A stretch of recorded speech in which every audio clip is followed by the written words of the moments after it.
towards the end of its pain cycle. Now, full disclaimer, I thought it was towards the end a few months ago, and clearly I was premature. And so there, I understand if users have gone, hey, hasn't Mark said this before? I have. I thought we were kind of near the end a couple of months ago, but I do think that Chinese conditions are already very tight. I think that they are probably closer to the end of the pain. Those assets are more discounted. Okay, and we'll get further analysis, I know, from you on that subject a little bit later.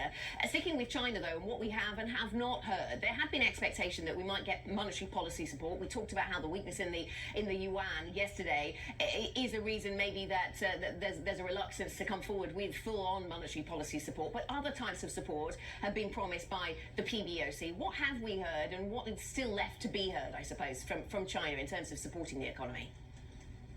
Well, there's a lot left to be heard. I guess the short-term thing is the change in the FX RRR rate. And I think this confuses people because there are two RRR rates that people reference in China. I think most importantly is that this releases some of the dollars that banks have to hold on reserve against their currency holdings, which means they can sell more dollars in the market. So this is a little bit more of a niche thing for the currency sector, but it does help support the currency a little bit and kind of say, look, we're okay with a little bit of yuan weakness as long as it doesn't get out of hand.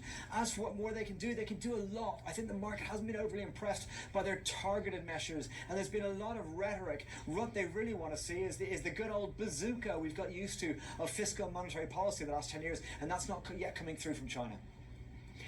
What about Twitter, Mark, and any possible read across into anything else, I suppose I'm interested in here? Because, yes, we saw a bit of a rally in the share price, as you might expect. It didn't get up to the share price that's being offered, but it also seemed to provoke some more positivity around other large tech names. But I'm not sure anybody thinks that Elon Musk or any other billionaire is about to come and buy one of the other large tech social giants in the United States. What do you read into this, the latest Twitter news?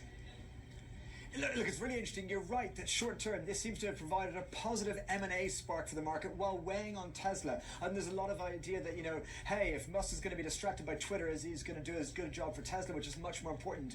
What's interesting is even though this is a positive sign for the market, Elon Musk still thinks there's value to buy here. Again, people might be reading too much into that.